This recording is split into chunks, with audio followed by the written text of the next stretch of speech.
성부와 성자와 성령의 이름으로 아멘. 말씀은 바로 내 곁에 있고 내 입에 있고 내 마음에 있다. 주님, 성령의 빛으로 저희 눈을 여시어 주님의 길을 보게 하시고 저희 귀를 여시어 생명의 말씀을 듣게 하소서. 아멘. 성부와 성자와 성령의 이름으로 아멘.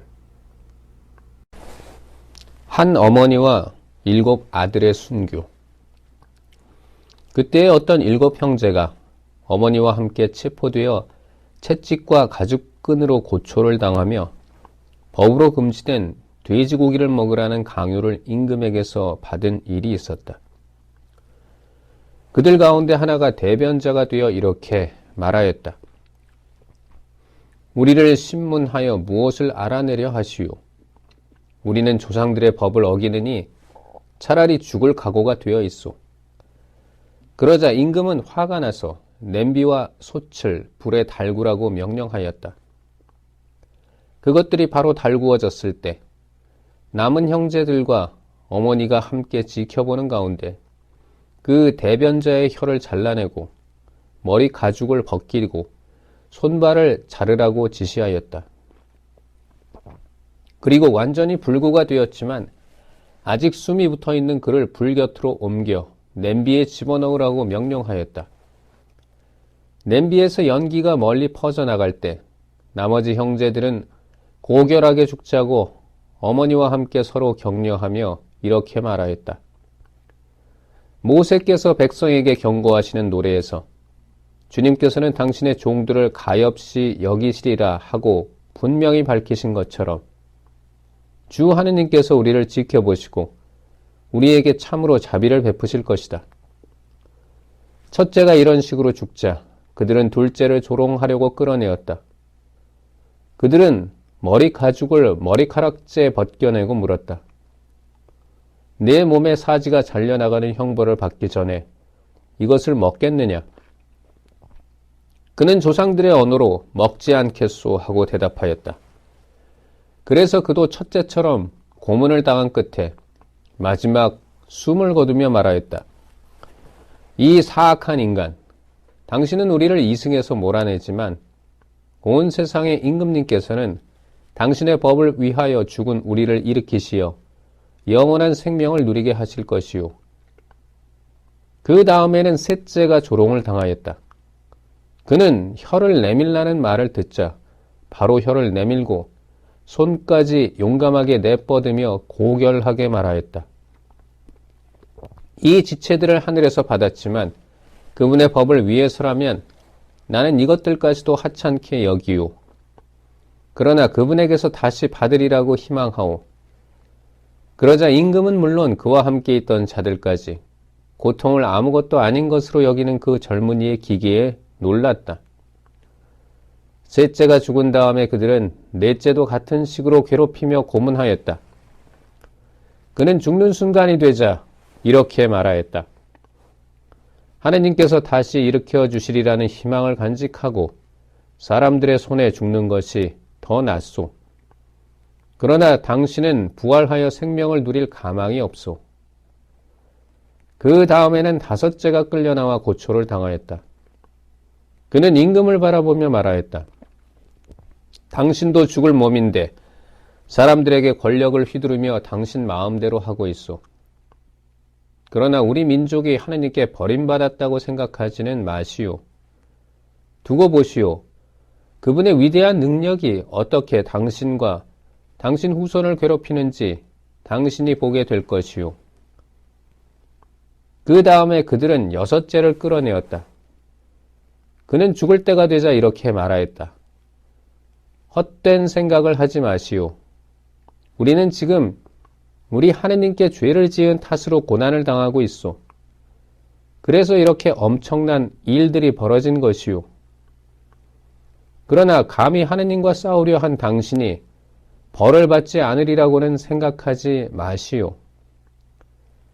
특별히 그 어머니는 오래 기억될 놀라운 사람이었다. 그는 7 아들이 단 하루에 죽어가는 것을 지켜보면서도 주님께 희망을 두고 있었기 때문에 용감하게 견디어 냈다. 그는 조상들의 언어로 아들 하나하나를 격려하였다. 고결한 정신으로 가득 찬 그는 여자다운 생각을 남자다운 용기로 북돋우며 그들에게 말하였다. 너희가 어떻게 내 뱃속에 생기게 되었는지 나는 모른다.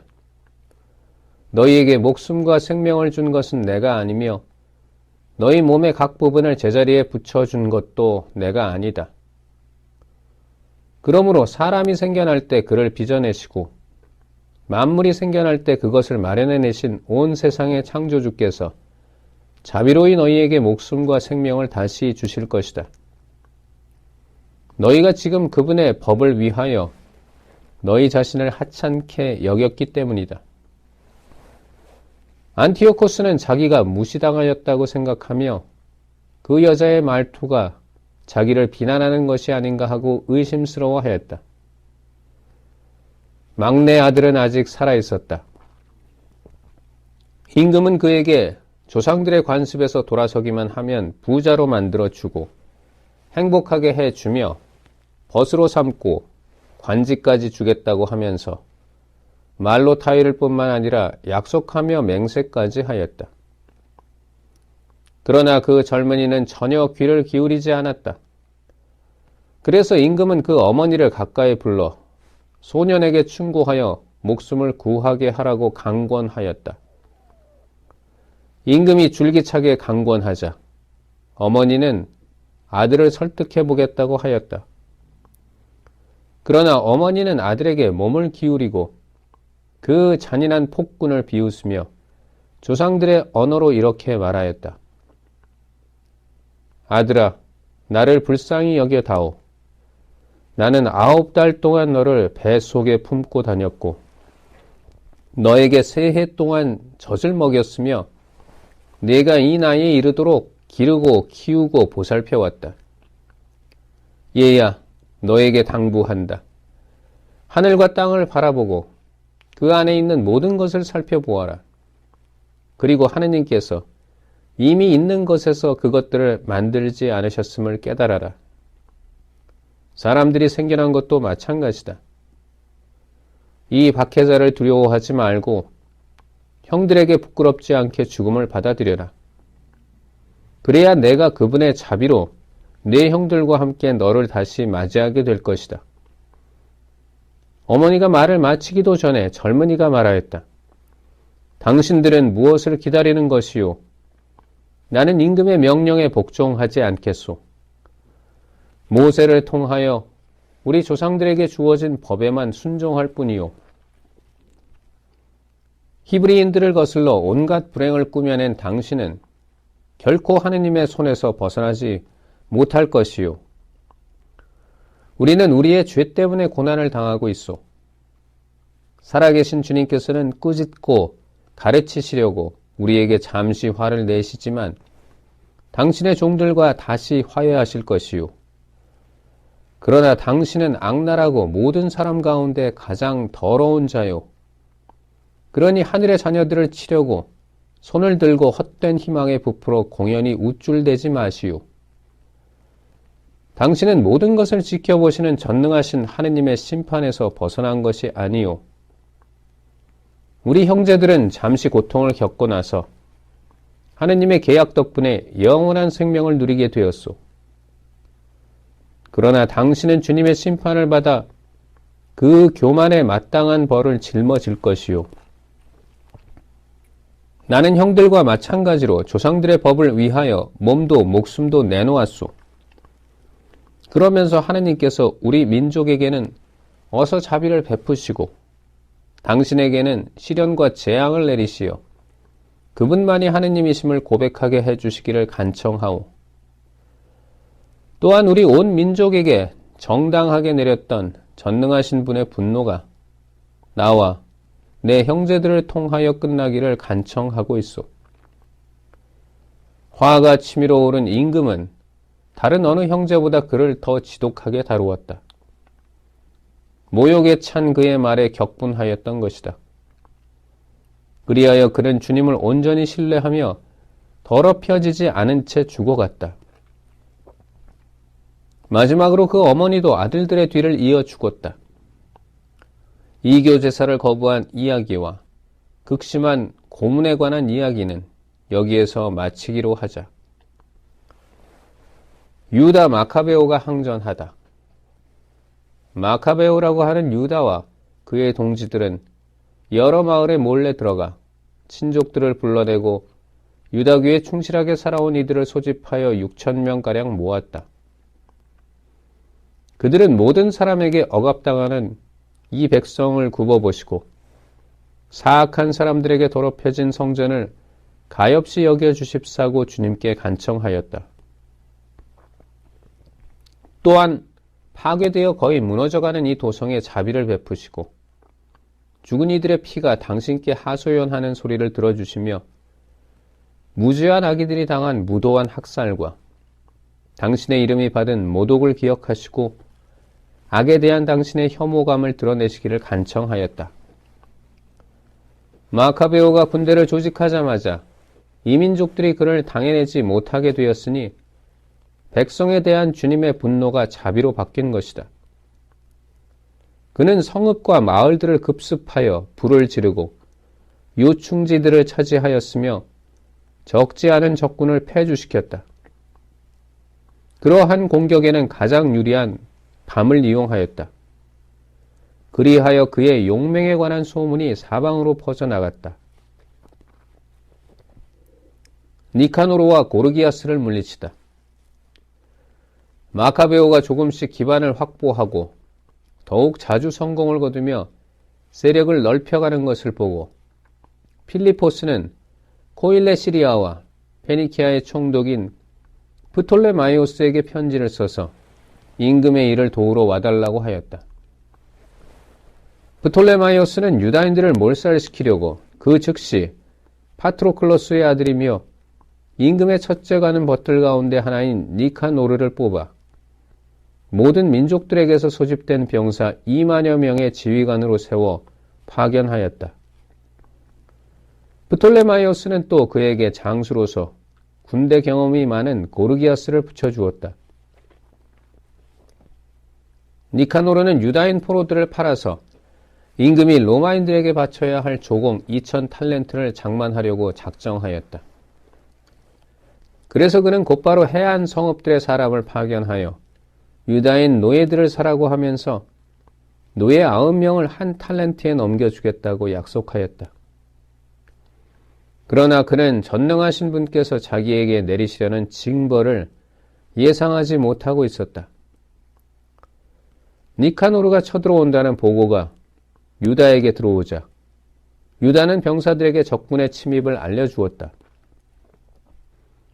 비겁한 자들과 하느님의 정의를 믿지 않는 자들은 도망쳐 다른 곳으로 가버렸다. 그러나 다른 이들은 자기들에게 남아있는 것들을 모두 팔았다. 그러면서 사악한 니카노르가 싸우기도 전에 노예로 팔아넘긴 이들을 구해달라고 주님께 간청하였다.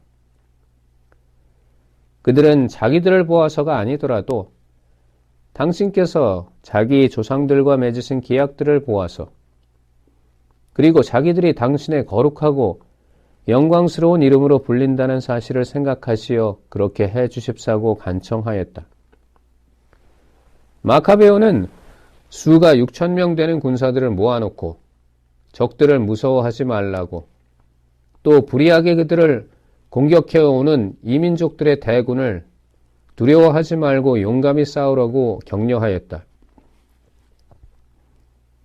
또 이민족들이 무도하게 성소를 유린한 행위, 수치를 당한 이 도성의 아픔, 그리고 선조 때부터 내려오는 생활 양식의 파괴를 눈앞에 생생히 떠올리면서 그렇게 하라고 하였다. 그는 또 이렇게 말하였다. 저들은 무기와 무용을 믿지만 우리는 전능하신 하느님을 믿는다. 그분께서는 우리에게 쳐들어오는 자들은 물론 온 세상까지도 눈짓 한 번으로 쳐부수실 수 있는 분이다. 이어서 그는 선조들이 도움을 받은 이야기들을 들려주었다. 곧 사내립 시대에 적군 18만 5천 명이 패망할 때의 이야기. 유다인들이 전체 병력 8천 명으로 마케도니아인 4천 명과 함께 바빌론에서 갈라티아인들과 싸울 때의 이야기를 들려주었다. 마케도니아인들이 공경에 빠지자 유다 군대 8천 명이 하늘에서 내려오는 도움을 받아 갈라티아 군대 12만 명을 전멸시키고 많은 전리품을 거두었던 것이다. 유다는 이러한 말로 그들에게 용기를 북돋아 법과 조국을 위하여 죽을 각오를 하게 하였다. 그러고 나서 군대를 4부대로 나누었다. 또 자기 형제 시몬과 요셉과 요나탄을 각 부대의 지휘관으로 임명하고 저마다 1,500명씩 거느리게 하였다. 이어서 엘아자르에게 큰 소리로 성경을 봉독하게 한 다음 하느님의 도우심이라는 표어를 정하고 그 자신이 제1부대의 지휘관이 되어 니카노르와 교전하였다. 전능하신 분께서 그들의 동맹군이 되어 주셨으므로 그들은 적군 9,000명 이상을 쳐 죽이고 니카노르 군대의 대부분에게 부상을 입혀 불구자가 된 그 자들이 모두 달아나게 만들었다. 유다의 군대는 자기들을 사려고 왔던 자들의 돈도 차지하였다. 그들은 적군을 꽤 멀리까지 추격하다가 시간이 늦어져 그만두었다. 안식일 전날이었으므로 적군을 계속 쫓아갈 수 없었던 것이다. 그들은 적군의 무기를 거두고 노획품을 차지한 다음 자기들에게 자비를 베풀기 시작하시어 그날의 구원을 내리신 주님께 열렬한 찬미와 감사를 드리면서 안식일을 지켰다. 안식일이 지난 뒤에 그들은 고문을 당한 이들과 과부들과 고아들에게 노획품의 일부를 나누어 주고 나머지는 자기들과 자기 자녀들의 몫으로 나누어 가졌다. 이렇게 하고 나서 그들은 다 함께 자비하신 주님께 탄원하며 주님께서 당신의 종들과 완전히 화해하여 주시기를 간청하였다. 티모테우스와 마키데스를 쳐 이기다. 유다인들은 티모테우스와 마키데스의 군대와 전투를 벌여 2만 명 이상을 죽이고 매우 높은 곳에 자리 잡은 요새들을 점령하였다. 그리고 많은 노획물을 똑같이 갈라 반은 자기들이 가지고 나머지는 고문을 당한 이들과 고아들과 과부들뿐 아니라 노인들에게도 나누어 주었다. 그들은 적군의 무기를 거두어 적당한 곳에 모두 조심스럽게 쌓아두고 나머지 전리품은 예루살렘으로 가져갔다. 그들은 또 티모테우스 군대의 수장을 죽였는데 그는 극악 무도한 사람으로서 유다인들을 많이 괴롭혔다. 그리고 고향 땅에서 승전 축제를 지낼 때 거룩한 대문들을 불태운 칼리스테네스 일당을 화형에 처하였다. 칼리스테네스는 오두막으로 달아났다가 그 불경죄에 대한 응분의 대가를 치른 것이다. 니카노르가 굴복하다. 유다인들을 사려고 1,000명이나 되는 상인까지 데려온 악독한 니카노르는 그가 가장 미천하다고 여겼지만 주님의 도움을 받은 이들에게 굴욕을 당하였다. 그는 호화로운 옷을 벗고 달아나는 노예처럼 혼자서 내륙지방을 가로질러 안티오키아에 다다랐다. 그가 기껏 이루어낸 일이라고는 자기 군대를 파멸시킨 것밖에 없었다. 그리하여 예루살렘에서 포로들을 잡아 로마인들에게 바칠 조공을 마련하겠다고 약속하였던 그가 유다인들은 수고자를 모시고 그분께서 명령하신 법을 따르기 때문에 결코 침해할 수 없는 민족이라고 선언하게 되었다. 성부와 성자와 성령의 이름으로 아멘. 말씀은 내 발의 등불이요 나의 길에 빛이옵니다. 주님, 저희가 성경을 생명의 말씀으로 믿고 기도하며 살고 선포하게 하시어 언제나 성령 안에서 평화와 기쁨을 누리게 하소서. 아멘. 성부와 성자와 성령의 이름으로 아멘.